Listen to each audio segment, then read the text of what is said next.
untuk saya sudah selama hampir 4 tahun ini mungkin sudah lebih dari 100.000 titik ya, ribuan titik ya, kumpulan masyarakat di Dapil Sumatera Barat yang sudah saya jalani, yang sudah saya dengar aspirasinya dan sudah saya salurkan aspirasinya.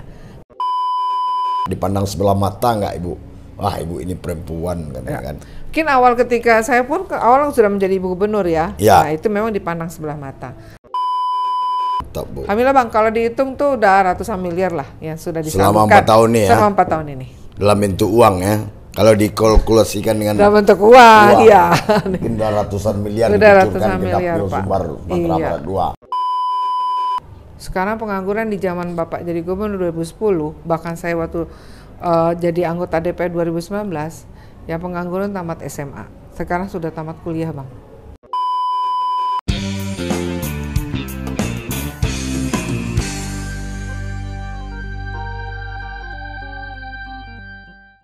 Assalamualaikum warahmatullahi wabarakatuh. Showtime ngobrol pintar bareng Toat kembali hadir menyapa viewer sedunia. Ngopi Toat ini sudah semakin luar biasa hits, dan malam ini saya berhasil menyandra seorang anggota DPR RI yang bekerja di Komisi 6 DPR RI, dan saya yakin sangat luar biasa kesibukannya, baik bekerja di Senayan maupun menjemput aspirasi ke daerah pemilihannya, itu Bu Hajah Nevi Zuhairina dari Dapil Sumatera Barat 2 yang sekarang juga tercatat di daftar calon dari PKS untuk DPR RI, tetap di Dapil Sumatera Barat 2, dan saya selalu mendoakan 2 periode untuk Bu Nevi Zuhairina. Amin. Luar biasa, Allah Akbar. Dan malam ini kita akan menggali atau mencingkarawi lah. Bu Hajah Nevi Zuhairina ini adalah istrinya Bapak Profesor Irwan Prayitno, Gubernur Sumatera Barat 2 periode.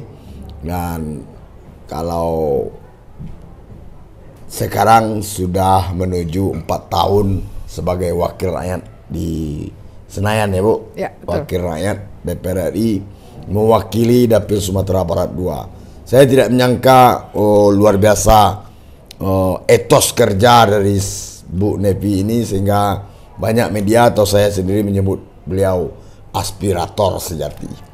Ya. Bu Hajah Nevi, gimana tuh 4 tahun masih banyakkah PR atau gimana Bu dalam menggeluti ke dunia legislatif hari ini? Ya. Tentu banyak PR, terutama ketika kita pandemi. Ya, pandemi ini sangat menguji sekali kita sebagai legislator, ya, karena tentu kita harus memutar kepala, ya, bagaimana ketika pertumbuhan ekonomi jadi negatif, ya, dan terus juga pertumbuhan ekonomi lambat, ya. Nah, di sini kita sebagai legislator, ya, mulai dari duduk di dewan sampai kita ketemu dengan masyarakat, yang ujung-ujungnya adalah sebuah pengabdian. Ya, ujung-ujungnya ya pengabdian menjadi wakil rakyat dengan ya segala dinamikanya. Ya, kan kalau anggota DPR sebelum ini mungkin nggak melewati masa pandemi, tentu beda begitu melewati masa pandemi. Ya, nah ini Allah menguji kita semua. Hampir setiap pekan ya saya bersama dengan masyarakat, dengan tim juga turun ke lapangan bersama dengan masyarakat, mendengar keluhan dan keinginan masyarakat sebagai aspirasi. Kan ya. Pandemi udah lewat Bu, apakah belum recovery juga? Ya, kalau kita lihat dari paparan para pakar, juga mungkin dari yang di lapangan langsung, ya, dengan adanya pandemi ini membuat ekonomi kita tuh memang bukannya nyungsep, perlahan untuk ke atas, ya, enggak. Artinya akan beda ketika tidak ada pandemi, tentu kita bertahap, ya, ada pertumbuhan ekonomi. Jadi wakil rakyat di periode Ibu ini beda dengan wakil rakyat sebelumnya kiranya, karena tidak melewati masa pandemi. Nggak ada pandemi bro. Sekarang ini ada pandemi 2 tahun Indonesia diterjang oleh pandemi COVID-19 itu, dan kini setiap ibu Nevi ke dapil atau bertemu siapa saja pasti dikeluhkannya bagaimana mempercepat recovery dari pandemi ini, karena ekonomi Indonesia sempat susut dan stuck oleh pandeminya Bu. Ya, betul. Dan dari pemerintah tentu banyak menggelontorkan keuangan pusatnya ke daerah, ya, akan adanya peningkatan pertumbuhan ekonomi di daerah. Ya, nah itu kita harapkan keluhan-keluhan ini kita terima dan kita sampaikan dalam rapat-rapat kita di Dewan ya sebagai aspirasi, dan bahkan kita carikan solusinya. Untuk saya sudah selama hampir 4 tahun ini mungkin sudah lebih dari 100.000 titik ya, ribuan titik ya, kumpulan masyarakat di Dapil Sumatera Barat yang sudah saya jalani, yang sudah saya dengar aspirasinya dan sudah saya salurkan aspirasinya. Memang ujung-ujungnya masalah ekonomi. 1.000 titik. Hampir ribuan lah, bukan? Hampir 1.000 titik lebih. Ini luar biasa. Ibu ini perempuan. Bundo kandung, tidak pria gitu kan. Dan saya aja kalau jadi DPR RI seperti ibu ini nggak sanggup saya, karena harus mendatangi 1.000 titik dapil Sumbar 2. Ya. Itu dapilnya jangan dikira ada jalan tol ya, belum ada jalan tolnya. Jalannya itu belok-belok dan bukit-bukit akan mungkin sampai ke daerah yang sangat minim infrastruktur ya Bu. Iya. Terutama di Pasaman dan Pasaman Barat. Rasanya saya udah hafal lah daerah saya. Jalan-jalan hafal, di luar kepala udah hafal. Dan ini membuat saya sangat terinspirasi dengan Bu Nepi ini. Dan saya tidak menyangka Bu Nepi ini bisa, kirain saya 2 tahun jadi DPR RI dia udah bosan aja lagi kan gitu. Ternyata tidak. Kenapa itu Bu? Mungkin masalah kejiwaan ya. Ini namanya tuh kalau bahasa Arab kita muyul. Jadi saya tuh ketika SMP, SMA, kuliah, ketemu Bapak tuh sudah aktif organisasi. Kan Bapak yang itu, Ibu kan pendiam. Enggak, Ibu aktif organisasi Pak. Iya. Ketemu sama Bapak juga aktif organisasi. Ya. Jadi sudah ada jiwanya seperti itu. Mungkin juga faktor ketika saya melihat orang tua saya juga aktif di organisasi, mungkin Bapak juga tahu kan. Bahkan Bapak Muhammad Nasir aja mampir ke rumah saya Pak, di rumah orang tua saya itu ya. Berarti menunjukkan Bapak saya ini sudah orang dekat, maksudnya sudah rumahnya dimampiri, berarti kan orangnya sudah dikenal baik oleh Muhammad Nasir.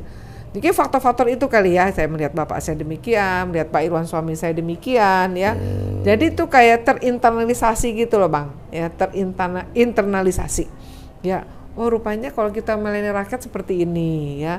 Jadi hasilnya ya ujung-ujungnya kan banyak orang Bu, jadinya, ketika gitu. dia sebelum duduk memang aktif, lalu setelah duduk dia tenang-tenang saja lagi Bu. Nah, apa kan tergantung dari tapi Ibu saya lihat tidak seperti itu tipikalnya. Kan cenderungan dia niat jadi anggota dewan seperti apa Pak? Bahkan saya jumpa dengan Ibu ini suatu sangat waktu yang sangat berharga sebenarnya ini, karena jarang ketemu sama Ibu. Jarang. Paling ketemunya di WA aja. Ya, sibuk. Ya, karena luar biasa sibuknya gitu. Tapi kesibukannya itu. Sekarang nih Bang, 4 hari di dapil, 3 hari di Jakarta Bang. 4 hari di dapil, 3 hari di Jakarta. Gila itu Bro. Kalau Pak Rino ini mungkin sudah sakit kuning deh ini. Untung Ibu ini diberkati, diberi kekuatan oleh Allah SWT. Terus kuat. Sehingga tetap menjadi aspirator sejati. Bu, setelah 4 tahun, kan 1 Oktober besok ini Ibu 4 tahun wakil rakyat ini. Wakil rakyat, yang mewakil rakyat gitu kan. Ini apa yang Ibu tangkap dari persoalan kerakyatan yang harus Ibu suarakan di Senayan? Masalah ekonomi Bang, ya. Ekonomi ini gimana menggeliat ya di Sumatera Barat, ya. Karena dengan ekonomi menyelesaikan masalah ekonomi keluarga, adanya pertumbuhan ekonomi, pengangguran tidak terjadi, ya, dan sebagainya. Sekolah ada, pokoknya masalah ekonomi Bang, ya. Jadi akhirnya, terutama buat saya perempuan, saya ini sekarang nyuruh perempuan-perempuan Sumatera Barat di dapil saya cari pitih Pak, cari pitih saya bilang, ya, untuk membantu. Cari cuan Bu. Cari cuan saya bilang ke ibu-ibu nih. Apa yang Ibu suruh dia tuh? Dia bisa menjadi kabarnya Ibu juga pelaku UMKM. Bundanya UMKM ya. Iya. Yang paling mudah buat ibu-ibu ini memang bekerja sebagai pelaku UMKM. Tapi kan bekerja mencari PT tidak harus pelaku UMKM. Kan misalkan dia bekerja di rumah orang ya, misalkan bekerja mencuci, menyetrika. Pokoknya intinya saya menyuruh mereka kaum perempuan di Sumatera Barat, dapil saya khususnya, cari uang 50.000 sehari pun enggak aduh, saya bilang gitu. Ya, kali 30 udah dapat 1,5 juta. Karena ada penopang dari suaminya ya. Iya, karena sekarang ini zaman kita itu sudah zaman zaman yang tidak bisa lagi kita remehkan ya, artinya semua akan jadi mahal ya, beras sudah naik, segala macam sudah naik ya, sehingga dalam rumah tangga itu adanya double gadan ya untuk menutup perekonomian keluarga. Dan itu perempuan di dapil Bu meresponnya? Iya, yang di kampung-kampung ya, mau kerja apa, jadi petani, kelompok wanita tani, ayo, pelaku UMKM, ayo ya, menjadi kerja di rumah tangga, ayo kita ajarkan ya.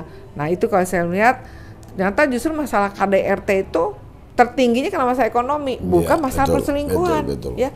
Jadi kalau misalnya Bang Toat cari piti, istri Bang Toat cari piti itu aman, tenang, damai, sejahtera tuh ya rumah tangga Bang Toat kan. Karena pulusnya udah banyak. Iya. Pemasukannya double. Ya. Kalau satu pemasukan bisa gawat itu. Ya. Nah inilah ya yang saya ajarkan kepada perempuan-perempuan khususnya ya di Sumatera Barat dapil saya nih. Gitu. Nah 4 tahun Bu, 4 tahun dengan ritme yang begitu luar biasa Bu, nggak ada terbesit cara misalnya cara yang mudah, tapi bisa sampai ke pesan Ibu, ke konstituen Ibu, selain berkunjung gitu 4 hari di dapil, 3 hari di Jakarta. Oh iya, tentu dengan medsos ya kan ya, medsos ya, dengan pemberitaan ini yang diamanahkan oleh Pak Irwan Prayitno sebagai mentor politik saya nih. Kapan sih bisa hilang Irwan Prayitno di saya ceritakan ya, kenapa banyak pelajaran yang saya ambil dari dia. Bu, katanya berita Ibu tuh banyak di dapil saja, biar banyak masyarakat melihat apa kerja saya. Dan alhamdulillah saya kerjasama dengan tim media di dapil saya, mungkin udah hampir 20 media kali ya, yang mensiarkan ya,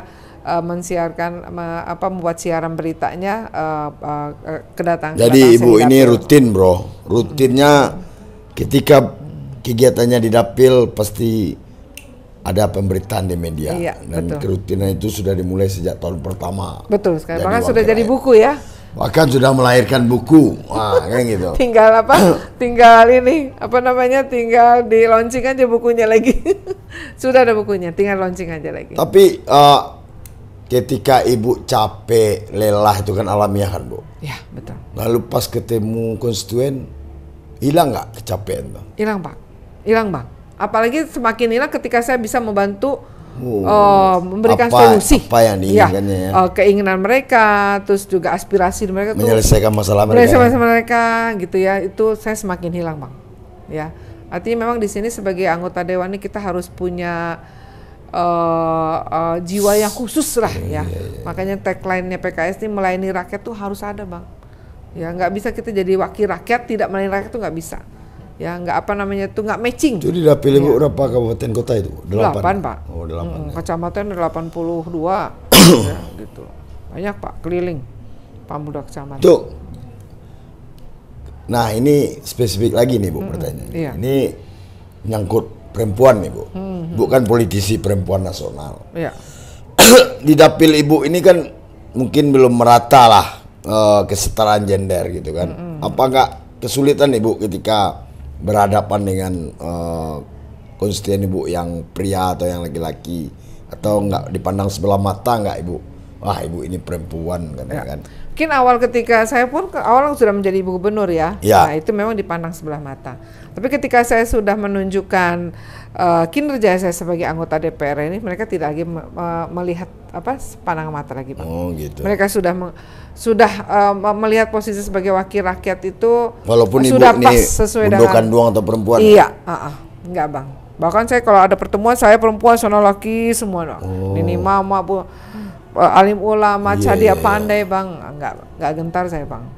Jadi itu karena apa itu? Karena dia sudah melihat kinerja saya selama 4 tahun ini dan terbukti gitu. Kecerdasan konstituen Ibu ya. Iya, betul. Nah, terutama ya memang Sumatera Barat ini kan walaupun memiliki kearifan lokal demikian, tapi kan mereka memiliki sifat istilahnya itu egaliter ya. Artinya dia melihat lagi perempuan di Sumatera Barat kan tinggi Bu. Tinggi, Bundo Kandung Limpapeh Rumanan Gada. Ya, dan kita pun juga udah pernah kan Ibu Aisyah Hamini berapa periode betul. menjadi anggota DPR RI ya, waktu itu di Dapil Sumbar 2. Itu kan sebenarnya sudah jadi tanda sebetulnya masyarakat Sumatera Barat perempuannya itu nggak kalah ya. Jadi Perempuannya itu seperti harimau di podium ya, kalau Aisyah Amini kan begitu kan, harimau. Singa di podium ya. Aisyah, nah kan sebenarnya udah lihat. Sekarang ketularan sama ibu ini. Wah iya. Singa di podium. Bahkan ketika RDP atau rapat kerja itu, ibu ini pasti mengeluarkan sebuah kritikan tapi solutif ya Bu. Ya. Selalu gitu saya lihat, saya baca Bu. Saya berusaha begitu Bang. Dengan persoalan terakhir ini Ibu bicara tentang BUMN transportasi gitu kan. Iya betul. Tetap Ibu kunci dengan pelayanannya gimana loh. Iya betul. Iya. Kita kan ini kan sebagai mitra kerja mereka ya. Tentu kita juga mengarah kepada mereka istilahnya kepada mitra kerja ini gitu ya, untuk kita bersama-sama melayani rakyat ya. Mereka dengan sebagai pemerintahannya, kita sebagai legislatifnya gitu, eksekutifnya mereka, kita legislatifnya. Nah ini kita bersama-sama Bang jalan ya. Jangan nanti mereka ke kanan, kita ke kiri, jangan sampai ya. Tentu kita sebagai wakil rakyat harus membersamai mereka untuk melayani rakyat juga gitu Bang. Jadi kalau ke dapil selalu bawa buah tangan ya? Program atau apa? Bang, ya alhamdulillah selama ini banyak ya yang sudah kami lakukan. Ada sebar sembako, ya itu program unggulan kami kan tadi masalah ekonomi Bang. Ya, jadi kita mereka pakai sembako, alhamdulillah mereka sangat antusias dan menyalurkan bantuan seperti pembangunan fasilitas publik, menghimpun pelajar terdapat beasiswa, RTLH, bantuan Mbak gempa buat ini yang program gempa di Pasaman Barat. 20 juta per rumah untuk bantuan ringan, alhamdulillah banyak Pak. Dan belum dari yang DAK, terakhir di Padang Pariaman itu ada jalan ya, untuk perbaikan jalan ada 14 miliar di Kabupaten Padang Pariaman ya. Kota Pariaman ada irigasi dan sebagainya. Tadi baru serah terima hand traktor buat kelompok tani di Padang Pariaman di Ulakan seharga 350 juta ya dari pemerintah pusat. Mantap Bu. Alhamdulillah Bang, kalau dihitung tuh udah ratusan miliar lah yang sudah disalurkan. Selama 4 tahun nih ya? Selama 4 tahun ini. Dalam bentuk uang ya? Kalau dikalkulasikan dengan dalam bentuk uang, iya. Mungkin udah ratusan miliar udah ratusan miliar Dapil Pak. Sumbar Sumatera Barat 2. Iya. Rugi Dapil itu kalau kehilangan sosok sang aspirator sejati ini. Betul. Saya garansi ya, gitu. Tapi sedikit lagi Bu, ini tahun depan itu kan tahunnya politik Bu. Betul. Dan mulai 1 Oktober 2023 ini sampai ke Februari itu kan itu gimana cara Bu? Apakah Ibu akan camping di dapil atau gimana itu? Ya, untuk menjaga dapil Ibu itu. Udah pasti Pak, dengan turun. Persaingan Ibu ketat nih Bu. Dengan turun kan itu kan sudah menunjukkan keseriusan. Tadi kan saya sampaikan di awal. Hari sekarang yang saya masih duduk di anggota dewan tuh, ya turunnya ini kan kita bukan turun secara langsung campaign nih, tapi turun bersama dengan masyarakat. Ya silaturahim. Menuju Februari ini jangan-jangan Ibu sampai camping di rumah warga gitu. Oh camping maksudnya, kira camping. Bisa jadi Bang, bisa jadi ya, bisa jadi karena jadwalnya begitu padat, permintaan dari masyarakat begitu permintaannya banyak gitu kan, semakin mendekati hari H itu semakin banyak titik yang harus jaga kesehatan. Jadi akhirnya saya harus tidur di rumah masyarakat. Akhirnya tidur mulai. Ini hebatnya Bu Nevi. Bu Nevi adalah satu-satunya anggota DPR RI yang berhasil disandra Ngopi Toat dalam umur Ngopi Toat yang udah kedua tahun ini. Ya, betul. Ini ngeri. Ini tandanya Bu Nevi Zuhairina ini kalau berani saya katakan adalah perempuan hebat. Amin. Yang berani tampil di Ngopi Toat. Amin. Sedikit lagi Bu, yang harus kita pertajam Bu. Ya. PKS kembali memberikan amanah ke Ibu untuk ke DPR RI. Betul. Dengan pengalaman Ibu 4 tahun ini atau 5 tahun nanti, apa sih yang masih ada PR bagi Ibu Bu, selain ekonomi tadi Bu? Kalau ini kan ekonomi, Ibu memperjuangkan ekonomi. Lalu 5 tahun lagi masih banyak nggak PR konstituen ini? Pengangguran Bang. Sekarang pengangguran di zaman Bapak jadi gubernur 2010, bahkan saya waktu jadi anggota DPR 2019, yang pengangguran tamat SMA. Sekarang sudah tamat kuliah Bang. Itu banyak anggota anak-anak kita yang tamat kuliah di UNAN, di UNP, pulang kampung. Iya gimana caranya Bu? Karena persoalannya kan lapangan kerja itu yang nggak ada. Itu makanya Bang, saya selalu menginformasikan kepada mereka, ayo bersama Ibu. ya. Kita menjadi pelaku UMKM kah, menjadi petani milenial kah, ya, atau menjadi e-commerce lah. E-commerce ibu dampingin, ya, karena kan ibu juga bunda milenial ya.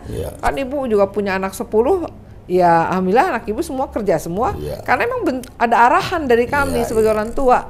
Nah ini kita walau alam, makanya kami mendampingi. Nggak bisa mengharapkan pekerjaan enggak, jangan bisa lagi jadi ASN sampai 3 terbatas ya. Terbatas, bahkan pemerintah moratorium ya. Jadi baik bersama-sama saya untuk kita membuka lapangan pekerjaan. Gitu. Pengangguran menjadi PR besar dan akan menjadi spirit ibu untuk menuntaskannya untuk periode kedua. Kasihan bang, tamat kuliah ya nggak kerja bang, dia mau nikah mau punya anak tapi nggak kerja bang, gimana bang? Gitu. Ya apa contohnya ibu, cara ibu memberdayakan pengangguran? Jadi ibu? Petani milenial itu udah terbukti duta milenial. Ada itu yang dia di daerah Agam itu duta milenial, petani milenial. Dia jual bibit alpukat sama bibit apa itu? Dapat dia. Ekspor? Iya. Enggak, dia jual aja di Indonesia, nggak ekspor. Indonesia kan Sabang Merauke dia jual bibit alpukat, semua orang pada berarti beli. Kembali ke jadi petani? Iya aja masalah bang. Kalau nggak ada lapangan pekerjaan lain. Iya. Garap kita tanahnya. lahan pertanian kita masih banyak yang lahan tidur, gitu. Bahkan sekarang seperti petani sawit aja sudah sawitnya sudah banyak banget itu harganya, udah tinggi harganya. Kayak raya sekarang petani sawit itu. Ya. Selain pengangguran bu, saya pendidikan murah, kesehatan murah gimana bu? Itu kan dari pusat ya, pusat ya. Kalau pendidikan ini sambil lalu bang, kita pendidikan udah bagus bang, program wajib belajar udah bagus ya. Adapun ketika mereka tidak memasuki program wajar itu kita suruh mereka paket A, paket B. Tapi biaya kuliah kan mahal bu. Bang, kita hanya menyarankan pada mereka cukup tamat SMA, ya, nggak usah mereka program wajib belajar, nggak usah harus kuliah bang. Buat apa kita suruh mereka untuk keterampilan aja bang, keterampilan foto jadi jurnalis itu kan keterampilan itu. Keterampilan kan nggak mesti tamat kuliah, atau keterampilan sebagai fotografer, desain grafis itu kan banyak SMK. Itu bagi yang pengangguran ini ya? Gitu bang, jadinya kan nggak mesti tamat kuliah dia jadi profesional aja dia sudah bisa bekerja baik gitu. Berarti untuk periode kedua Bu Nepi ini kalau diizinkan Allah terpilih 14 Februari 2024 itu persoalan pengangguran menjadi PR besar dan juga akan meningkatkan pemberdayaan kepada generasi milenial yang nganggur. Yang jumlahnya 60%. Untuk bisa mandiri dan setelah mandiri silahkan nikah. Oh iya. Iya. Harus bang. Ya setengah agama tuh nikah bang. Saya kira saya sangat memahami Bu Nepi dalam satu periode ini. Dari 2019 sampai hari ini 2023, tahun depan 2024. 1 Oktober pas 4 tahun Bu Nepi jadi wakil rakyat.